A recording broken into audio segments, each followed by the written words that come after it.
ఈ మధ్య కేసీఆర్ కుక్కలు ఎగిసెగిసి పడుతున్నాయి. కేటీఆర్ నుంచి మొదలు పెడితే సుమన్ దాన్కా కొంచెం ఆగుర్రా నాయన, ఎందుకు ఎగిసెగిసి పడతారు? మిమ్మల్ని ప్రజలు చెప్పులు తీసుకొని కొట్టినా ఇంకా మీకు బుద్ధి రాలే, ఇంకా రాదు కూడా. ఎందుకంటే ప్రజల్ని దోచుకునే దొంగలకు పరిపాలన ఏంటి, దానికి సంబంధించిన అంశాల్లో ఏ విధంగా ముందుకు పోవాలనేది కనీస ధర్మం తెలియక మీరు ఇలా రాజకీయంగా చచ్చిపోయింది. ఇక అది పట్టలేక ఒకడేమో 3 నెలలు ఉంటదంటాడు, ఒకడేమో 6 నెలలు ఉంటదంటాడు, ఒకడేమో ఎప్పుడు పోద్దో తెలియదంటాడు. ఇలా మీ కామెంట్స్ కు రెచ్చిపోకపోవడం వెనుక ముఖ్యమంత్రి ఒక వ్యూహం ఏందో, ప్రజల ముందు మిమ్మల్ని ముద్దాయిగా పెట్టాలని చేస్తున్న ప్రయత్నం ఏందో మీకు అర్థం కావట్లే. 2 నెలలకే తట్టుకోలేకపోయే పరిస్థితి మీకు వచ్చిందంటే మీరు ఎంత ఫ్రస్ట్రేషన్లో ఉన్నారో అర్థమవుతుందిరా భయ్. ఇంకా చెప్పాలంటే ఇక మిమ్మల్ని తరిమేదానిక కూడా మీకు బుద్ధి రానట్టుంది. ఇలాంటి చిల్లరగాళ్ళు ఇలా ఈ రాష్ట్రానికి నాయకులైండ్రు. ఇలాంటి చిల్లరగాళ్ళు ఇలా తెలంగాణను పాలించి నాశనం చేసిండ్రు. ఒక్కొక్కరిని తెలంగాణ నుంచి తరిమి కొట్టే పరిస్థితులు వస్తాయి, గుర్తుపెట్టుకోండి. తస్మాత్ జాగ్రత్త. చివరికి ఎక్కడికి తెగబడ్డారంటే ఉచ్చ నీచాలు మరిసి మీ చెప్పులతో మీరే తన్నుకునే కాడికి వచ్చింది మీ బతుకులు. ముఖ్యంగా ఎక్కడో కొడితే ఎక్కడో కాలినట్టు కేటీఆర్ టీంకు మరీ ఎక్కువైపోతున్న పరిస్థితిని గమనిస్తున్నాం. బిడ్డలారా జాగ్రత్త, ఎక్కువ తక్కువ వాగకండి. మీ ద్రోహాలేందో, మీ దోపిడేందో, మీ అవినీతి ఏందో, అక్రమం ఏందో ఒక్కసారి వెనకకేసుకొని చూడండి. మీ బతుకులేందో ఒకసారి చూసుకోండి ఫస్ట్. కాబట్టి తెలంగాణ ఏదో వీళ్ళ జాగీర్ అన్నట్టు, అధికారం కాంగ్రెస్కి వస్తే వాళ్ళదేదో గుంజుకున్నట్టు అసహనంతో ఫీల్ అవుతుండే ఎందుకురా? తెలంగాణ ప్రజలు మిమ్మల్ని తన్మే రోజులు ముందునే, గుర్తుపెట్టుకోండి. మీ అవినీతి అక్రమాలు చేసిన తర్వాత మాట్లాడుతున్నారు కదా ఒక్కొక్కడు.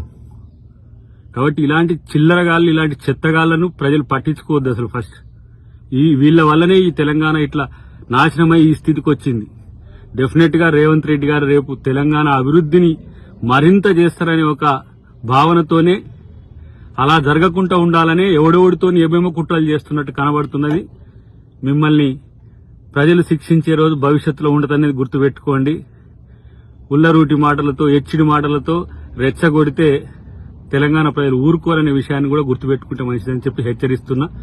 ఇంకోసారి ఇలాంటి పిచ్చి ప్రేలాపనలు వెళ్తే తంతర్ అనేది కూడా గుర్తుపెట్టుకోండి. అసలు మీరు ఎక్కడ్రా లీడర్ నాకు అర్థం కావట్లేదు.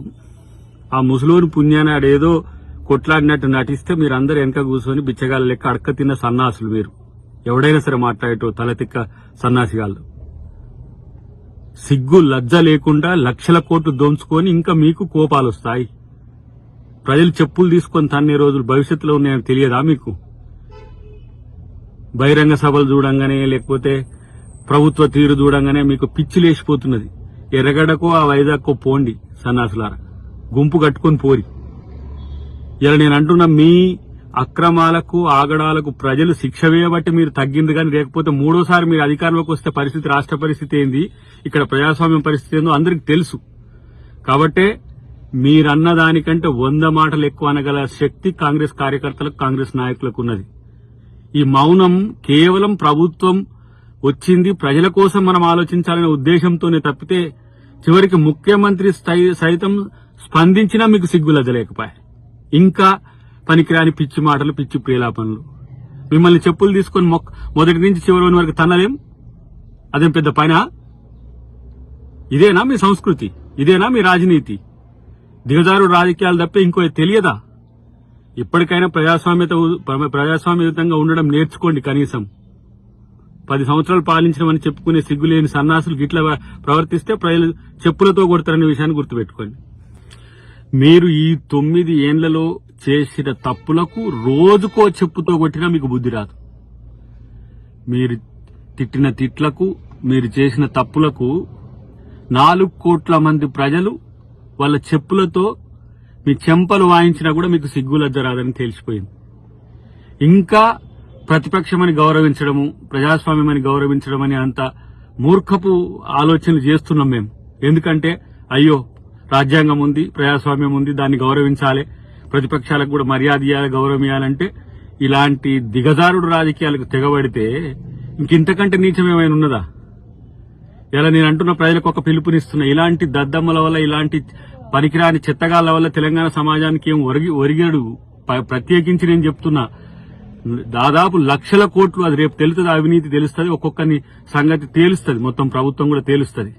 అంటే రెచ్చగొట్టడం ద్వారా, లేకపోతే ఇలాంటి బూతులు మాట్లాడడం ద్వారా కాంగ్రెస్ ప్రభుత్వాన్నో కాంగ్రెస్ పార్టీ నాయకులను అబాస్పేలు చేయాలని చూస్తే ప్రజలు సహించరు, కాంగ్రెస్ కార్యకర్తలు కూడా సహించరు. ఇంకా మీకు రాజకీయంగా బొంద తప్పితే ఏం మిగిలింది మీకు బొంద? ఇంకా దోచుకున్న జాలకి ఇంకా రెచ్చగొట్టి ఇవాళ ప్రజల్ని మళ్లీ విడగొట్టే ఒక వైరుధ్యాలు పెంచే చర్చ చేస్తున్నారా? అందుకనే మిమ్మల్ని గౌరవించాలంటే భవిష్యత్తులో మీరు గౌరవంగా ఉంటే మంచిది, లేకపోతే ప్రతి ఒక్కరికి తగిన శాస్తి తప్పదని చెప్పి హెచ్చరిస్తున్నాం. ఇంకా కొంచెం ఆ కేసీఆర్ మీద గౌరవం ఉండి, మా ముఖ్యమంత్రి గారు గౌరవించాల్సిన అవసరం ఉండి, తెలంగాణ ఉద్యమంలో ఉండడనే ఉద్దేశంతో గౌరవంగా ఉంటే ఇలాంటి పిచ్చి కుక్కలు రెచ్చిపోతున్న పరిస్థితి ఉన్నది. ఇప్పుడు నాయన కేటీఆర్, ఏందిరా బాబు నీ బాధ, ఏందిరా నాయన ఇదంతా? నీ పిచ్చి కుక్కలే వరలేదు మొత్తం బయట. మెయ్యనేం చేస్తావో తెలియదు, పక్కన పెట్టు. గాని ఇలా రాష్ట్రంలో ఇలాంటి సంస్కృతిని తెగబడితే జరిగే పరిణామాలకి ఎవడు? ఇలా పరిస్థితి, మీరు ఇంత అవినీతి అక్రమాల్లో కూరుకొని పోయి మీ తాట తీసే రోజుల్లో మీరు చెప్పులు తీసుకొని ఎగిరే స్థితి వచ్చిందంటే మీకు ఎంత బలుపు, ఎంత అహం. ఇంకా తగ్గలే. ప్రజలు పండబెట్టి తొక్కినా సరే మీకు ఇంకా బుద్ధి రాలేదని తెలిసిన తర్వాత ఇక మిగతాది కూడా ప్రజలే చూసుకుంటారు. ఇలాంటి పనికిరాని చెత్త అహంతోనే నువ్వు మెయ్యనోడగొట్టినవు, నీ పుణ్యమే ఇలా వచ్చింది. మళ్ళా తగుదునమ్మా అని చెప్పి వేసి భజన పరులంతా బయటకు వెళ్ళుకొని తిరుగుతున్నారు. ఇలా తెలంగాణ తెచ్చుకున్నందుకు తెలంగాణ ప్రజలు అరగోసపడుతుంటే ఇలా కాంగ్రెస్ పార్టీ నాయకత్వం రేవంత్ రెడ్డి గారి నుంచి మొదలు పెడితే ప్రతి ఒక్కరు ఈరోజు కష్టపడి ప్రజల్ని చైతన్యం చేసి నీ నుంచి విముక్తి కలిగిస్తే మళ్లీ ఇలాంటి అసహనం ఏదో విద్వేషం విషం జిమ్మే ప్రయత్నాలు చేస్తున్నారు. మానుకోండి బిడ్డలారా. ఎక్కువ తక్కువ చేస్తే తాట తీసుడు తప్పదనేది మీరు గుర్తుపెట్టుకోండి.